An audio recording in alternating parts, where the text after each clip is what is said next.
நேத்து India Sri Lanka 30-20 match நடந்துச்சு. இந்த மேட்ச்ல லேர்ன் பண்ணிக்க வேண்டிய விஷயங்கள் நிறைய இருந்துச்சு. எஸ்பெஷலி சூரியகுமார் யாதவோட லீடர்ஷிப் ஸ்கில்ஸ். லாஸ்ட் 2 ஓவர்ஸ் கடைசியில சூப்பர் ஓவர் வந்த பேட்டிங்ல எக்ஸலண்டான டெசிஷன் மேக்கிங் பண்ணிருக்காருங்க. ஃபார் எக்ஸாம்பிள் 19th ஓவர் வந்து நான் கலீல் அஹ்மத் பவுல் பண்ணுவாரு. ஏன்னா ஃபாஸ்ட் பவுலர் தான் கடைசியில போவாங்க. அதுதான் காலங்காலமா நடக்கிற வழக்கம்னு நினைச்சிருந்தேன்.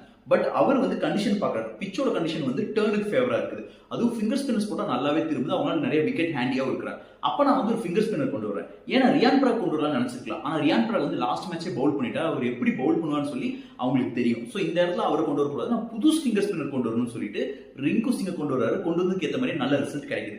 அண்ட் லாஸ்ட் ஓவர் கண்டிப்பா சிராஜ் தான் கொடுப்பாரு. அதாவது நல்ல பவுல் பண்ணிருக்காரு. ஒரு ஃபாஸ்ட் பவுலரும் கூட சொல்லி எதிர்பார்த்தேன். பட் ஆனா அங்கேயும் சர்ப்ரைஸ் வச்சாரு. நானும் ஒரு ஸ்பின்னர் தான், நானும் ட்ரை பண்ணலாம் சொல்லிட்டு அதே நேரத்தில் அங்க இன்னொரு பிரில்லியன்ஸ் என்னன்னா, லெஃப்ட் ஹேண்டர் வந்தா நான் ஆஃப் ஸ்பின் போடுறேன். அதாவது அவங்களுக்கு அவேவா பால் போகும். ரைட் ஹேண்டர் வந்தாங்கன்னா நான் சீமை பிடிச்சி நான் ஃபாஸ்ட் பவுலர் மாதிரி போடுறேன் அப்படின்னு சொல்லிட்டு பிரில்லியண்டா அந்த ஓவரை கண்ட்ரோல்